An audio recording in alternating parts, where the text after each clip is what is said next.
नमस्कार दोस्तों, welcome to JMR study YouTube channel. हम लोग इस वीडियो में क्लास 10th का एक रिवीजन नोट्स पढ़ने का काम करेंगे जो हमारे मैट्रिक परीक्षा के लिए बहुत ही महत्वपूर्ण है। तो ये रिवीजन है और पूरे मैथ का हम लोग रिवीजन करने का काम करेंगे। तो चलिए शुरू करते हैं।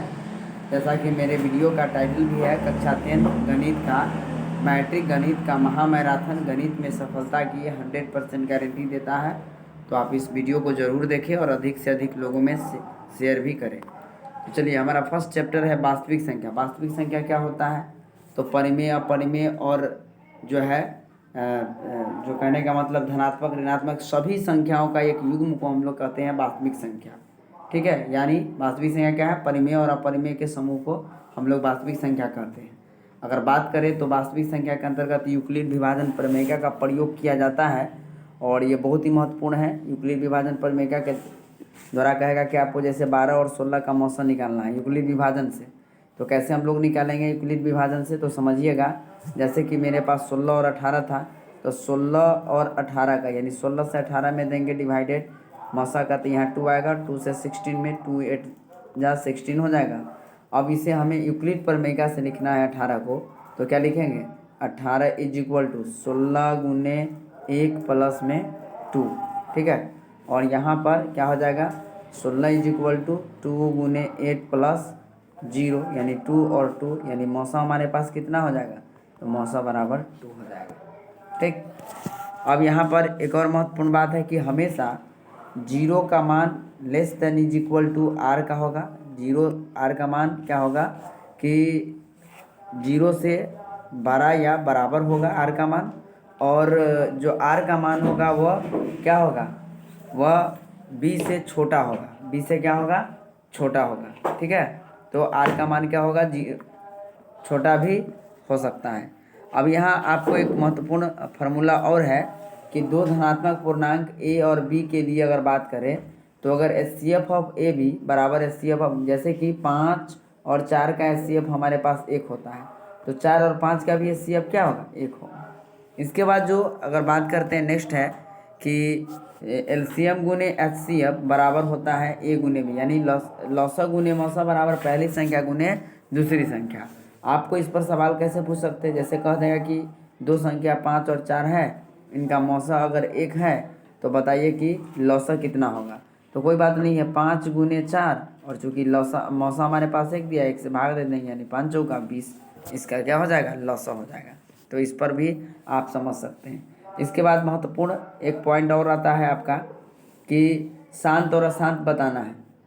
तो यदि किसी भी परिमेय संख्या का हर अगर 2 और 5 के गुणनखंड के रूप का होगा तो वो क्या होगा? आपका शांत होगा। अगर 2 और 5 के गुणनखंड में नहीं है तो वो शांत नहीं होगा। अगर वो अकेले 2 के भी गुणनखंड में होगा या अकेला ही अगर वो 5 के गुणनखंड में भी होगा तो वो शांत होगा। एग्जाम्पल के तौर पर अगर हम लोग ले जैसे 1/8 है, तो 1/8 को अगर हम LCM निकालेंगे 8 का तो 2 के पावर 3 होगा। अतः ये 2 के पावर में है यानी 2 के घात में है, तो ये क्या हो जाएगा? ये शांत होगा। ठीक है, अगर इसी में बात करें जैसे मेरे पास 5/343 है, अगर इसका आप LCM निकालिएगा 343 का, तो 5/7 के पावर 3 होगा। ना तो इसमें 2 है और ना ही 5 है, अतः यह क्या होगा? अशांत संख्या हो जाएगा।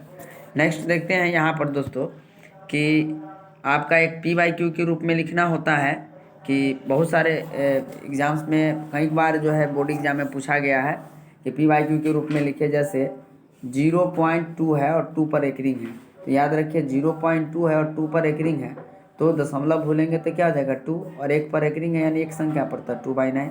अगर यहाँ पर बात करें जैसे मेरे पास है 1.8 और इस पर एक रिंग है, तो इस दशमलव भूलेंगे तो कितना हो जाएगा? 18, और किस पर एक रिंग नहीं है? 1 पर, तो 1 घटा देंगे, और कितना पर एक रिंग है? 1 पर, तो 1 9 हो जाएगा। तो ये 17/9 हो जाएगा दोस्तों। इसके बाद अगर बात करें जैसे मेरे पास है 4.937 और मेरे पास है अगर 37 पर एक रिंग है, यहाँ हम समझते हैं तो पूरा लिखेंगे तो 49 37 हो जाएगा। किस पर एक रिंग नहीं है? तो 49 पर, तो 49 को घटा देंगे, और कितना पर एक रिंग है? तो 37 पर, तो 99 दे देंगे, और 9 पर एक रिंग नहीं है, 1 पर अंक पर, तो 1 0 हो जाएगा। अब इसको घटाइएगा, जो मान आएगा उतना ऊपर अंश में और नीचे क्या हो जाएगा हर में। तो इस तरह से p/q के रूप में परिमेय संख्या के रूप में लिखने के लिए भी आ जाता है। अब यहाँ देखते हैं, अगले टॉपिक्स की तरफ चलते हैं। बहुपद है आपका। बहुपद में क्या है कि यदि कोई संख्या क्या हो a0 जो a1x प्लस a2x और x² के रूप में हो, an x के पावर n के रूप में हो, तो वह बहुपद कहलाएगा। यदि कोई भी संख्या है, चाहे वो शून्य बहुपद का मतलब क्या है, जैसे 2 क्या है, शून्य बहुपद है। और रैखिक बहुपद किसको कहेंगे, जैसे x+2 है। इसमें अगर बात करें तो पावर 1 है, घात 1 है, अतः यह रैखिक बहुपद है। अगर द्विघात बहुपद कहें तो जिसमें 2 पावर, जैसे x² प्लस 2x प्लस 3 है, तो ये द्विघात बहुपद होगा। तो इस तरह से बहुपद कहलाता है आपका। रैखिक बहुपद का क्या होता है, ax प्लस b के रूप में होता है। तो इसके लिए क्या करेंगे कि भाई x = -b/a होता है। द्विघात बहुपद को क्या कहेंगे, तो इसका जो मूल रूप होता है वो ax² जो bx प्लस c के रूप में होता है। और यहाँ पर अल्फा प्लस बीटा का मतलब शून्यकों का योग -b/a और अल्फा इंटू बीटा c/a। जैसे एग्जाम्पल के तौर पर अगर यहाँ ले लें 2x² जो 3x प्लस 2 ले लें, आपसे पूछ देगा कि बहुपद इतना में शून्यकों का योग निकालिए। तो शून्यकों का योग निकालेंगे तो अल्फा प्लस बीटा निकालेंगे, यानी अल्फा प्लस बीटा -b/a। तो अल्फा प्लस बीटा क्या है, -b/a है। तो b की जगह पर कितना है, 3 है, तो -3। a की जगह पर कितना है, 2। ये हो जाएगा आंसर। और अगला है c/a, तो c के जगह पर कितना है, 2, और a के जगह पर कितना है, 2। तो 2 से 2 कट गया, कितना होगा, 1। तो इस तरह से हम लोग इसका जवाब दे सकते हैं। उसी प्रकार से अगर हमें यह पूछ दे कि द्विघात बहुपद ही बताइए, जैसे मेरे पास अगर शून्यक दे दिया है कि अगर अल्फा का मान दे दिया है और अल्फा प्लस बीटा दे दिया, शून्यकों का योग दे दिया है 2 और अल्फा इंटू बीटा दे दिया है -2, तो हमसे पूछा गया कि भाई बहुपद निकालिए। तो इसके लिए फॉर्मूला होता है a into x² minus alpha plus beta into x plus alpha into beta. अब a की जगह पर a क्या है, एक जो है आपका हर होगा, डिनोमिनेटर होगा। तो डिनोमिनेटर कितना है, 1 into x² minus alpha plus beta, तो यानी 2 into x plus alpha into beta, यानी प्लस अल्फा इंटू बीटा यानी -2। तो क्या हो जाएगा, x² माइनस 2x और प्लस -2। तो इस तरह से हमारे पास एक बहुपद निकल जाएगा, x² माइनस 2x माइनस 2 हमारा आंसर हो जाएगा। इसी प्रकार त्रिघात बहुपद का भी है, चूँकि इस पर तो पूछा नहीं जाता, लेकिन फिर भी इसको देख लीजिएगा। त्रिघात बहुपद क्या है, ax³ plus bx² plus cx है। त्रिघात बहुपद के शून्यकों का योग यानी alpha plus beta plus gamma equal to क्या होता है, -b/a। Alpha into beta plus beta into gamma plus gamma into alpha c/a होता है। Alpha into beta into gamma क्या होता है, -d/a होता है। तो जिस तरह से द्विघात बहुपद में होता है उसी तरह से त्रिघात बहुपद में भी होता है। आप याद रखिएगा इन चीज़ों को। त्रिघात बहुपद के शून्यक अगर दिया हुआ है, शून्यकों का योगफल दिया है, दो करके उसके योग पर गुणनफल दिया हुआ है, गुणनफल दिया हुआ है त्रिघात बहुपद का, तो इस हिसाब से अगर हम निकालेंगे त्रिघात बहुपद का क्या होता है, px बराबर a into x³ minus alpha plus beta plus gamma into x² plus alpha into beta plus beta into gamma into alpha into x, और ये minus alpha plus beta alpha into beta into gamma हो जाएगा हमारा एक formula हो जाएगा। ठीक उसी प्रकार से यहाँ पर ये चूँकि इतना इंपॉर्टेंट नहीं, यहाँ देखते हैं। अब है तीसरा चैप्टर है, नेक्स्ट चैप्टर हमारा है दो चर वाले रैखिक समीकरण। दो चर वाले रैखिक समीकरण के लिए महत्वपूर्ण क्या है, तो इसका सामान्य रूप क्या होता है, a1x plus b1y plus c1 a2x plus b2y plus c2। अब इसके लिए महत्वपूर्ण जो बात होती है वो क्या होता है, ये आपको होगा कि यदि a1/a2 बराबर नहीं होगा b1/b2 तो ये कैसा समीकरण होगा, तो अविरोधी होगा। और इसका केवल और केवल जो है अद्वितीय हल होगा, माने केवल एक हल होगा। और इसका ग्राफ कैसा होगा, तब प्रतिच्छेदी करती हुई रेखा होगा, एक दूसरे को काटती हुई रेखा होगी। ठीक है।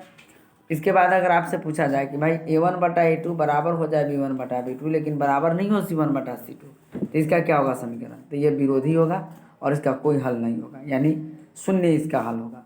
और ग्राफ में क्या होगा, तो समानांतर होगा, एक दूसरे का पैरेलल होगा, एक दूसरे का पैरेलल होगा।